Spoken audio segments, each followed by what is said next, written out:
Okay, now we are looking at the first example.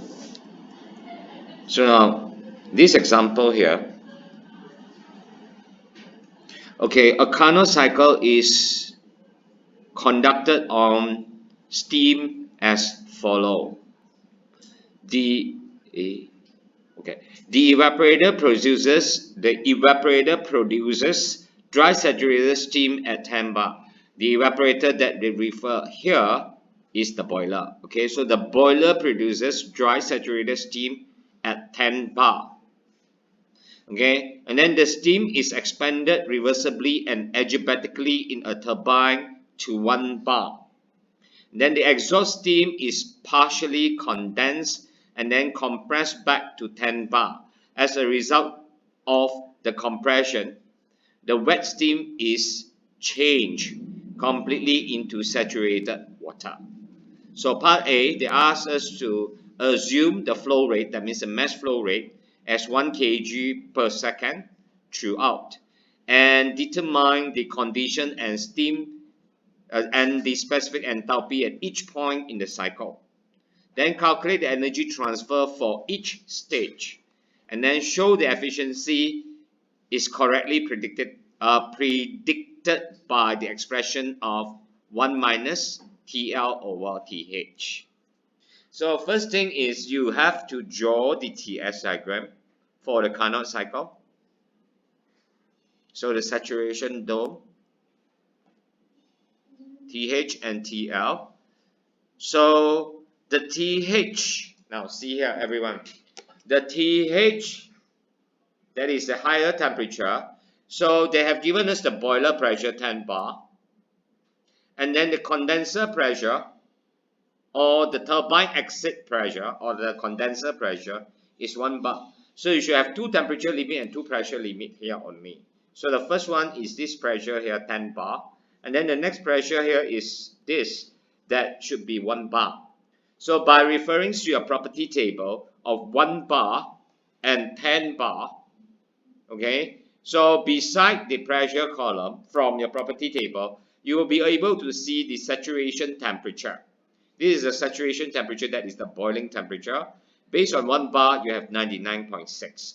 Based on 10 bar, you have 179.9 degrees C. So when you put it here and here, remember this must be added with 273, and this is added up with 273 as well.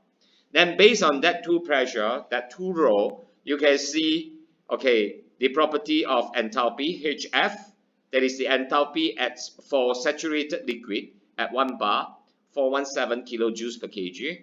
Then the enthalpy at saturated liquid, for saturated liquid, which is at 10 bar, you have 768. The enthalpy when it is dry saturated at 1 bar, you have 2675 kilojoules per kg. And then the enthalpy for the dry saturated steam, which is at 10 bar, is 2778 kilojoules per kg. Sorry, it's both kilojoules per kg. And then the entropy for the saturated liquid at 1 bar is 1.303. The entropy for the saturated liquid at 10 bar is 2.138. SFG is a mixture of liquid and vapor. So 6.056 for 1 bar, 4.448 for 10 bar. And then the entropy for the dry saturated vapor at 1 bar and at 10 bar. So you have to list it down like that, okay? So and then based on this temperature and the higher temperature, that is 179.9 plus 273. The lower temperature, that is the 99.6 here, plus 273. So this is your 2 isentropic line. And then your 2 pressure line, one is based on the pressure of 10 bar. The other one is based on the pressure of 1 bar. That is your boiler pressure and condenser pressure. Your turbine outlet inlet should be here. This is your turbine inlet. And this is your turbine exit outlet.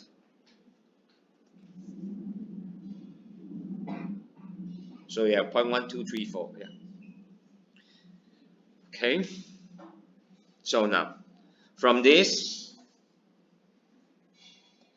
okay, based on state point 2, everyone see here, based on state point 2. So what is at your state point 2? State point 2 is over here. State point 2 is at what pressure? 10 bar.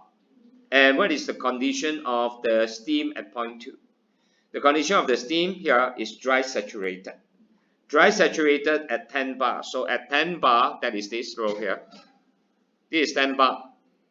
Okay, so your Hg, that means your H2 here should be 2778. 2778. H2 equals to Hg at this pressure. Okay, so you have 2778. And the entropy, that is this S2 and S3 here, they are having the same entropy of S2 equals to S3. Point 2 is at 10 bar and it is sitting on the dry saturated vapor line. So that is why you refer to the subscript G, point 2, which is 10 bar. So this is your answer, SG 6.586. So 6.586 here. Okay. Then from point 2, why we start from point 2 and not at point 1? Okay, it is actually up to you whether you want to start with 1 or 2. So now since you have got point 2, now you can do your point 1. Because the question did ask us to calculate the energy transfer of each stage, okay, and determine the condition and the specific enthalpy at each point in the cycle. So state point 1, what is state point 1? So when you refer to state point 1 of your TS diagram, this is actually the saturated liquid point, and this is at 10 bar. So at 10 bar, saturated liquid.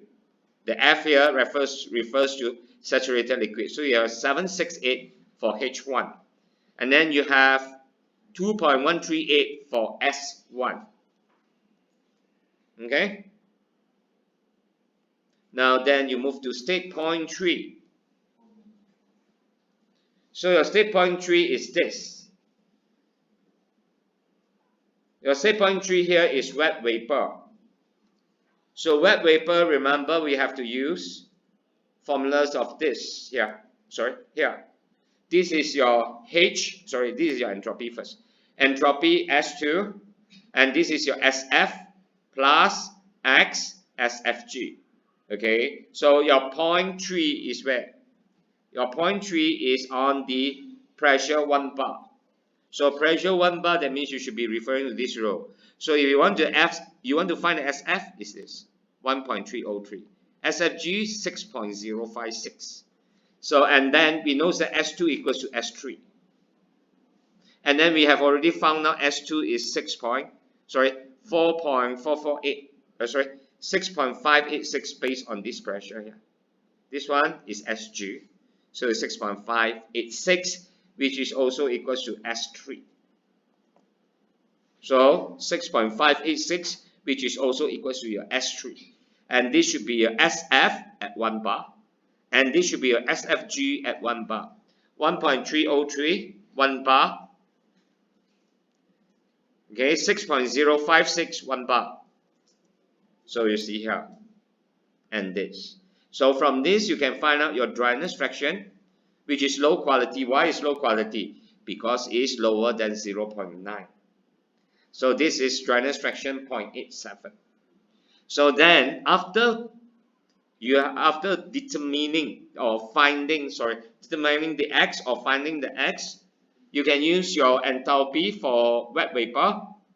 So H3, remember H3 or 0.3 is at 1 bar. So now we are going for the enthalpy part. So 417, 1 bar, 417, and HFG. How to find HFG from here? You can just take 2675 2675 minus 417. You get your HFG actually.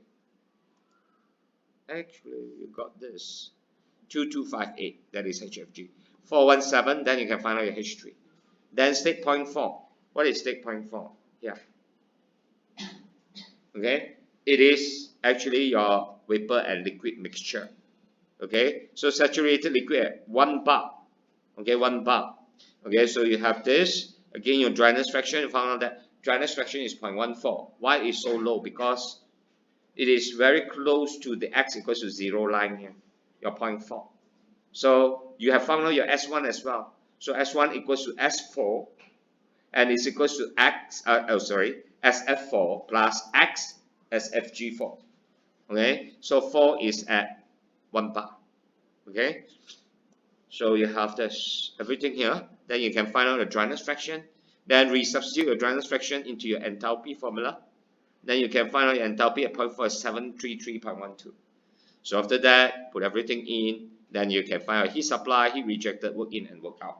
Remember your Carnot efficiency. The first thing is you have to use your net work out minus your net work out over heat supply. Find out the efficiency. Then you use the formula 1 minus TL over TH. Also find out the efficiency. So if both efficiency is the same, that means the efficiency is actually obeying the law of 1 minus TL over TH. Follow? Okay, that's all for the example. Now you can try it at home, or you can have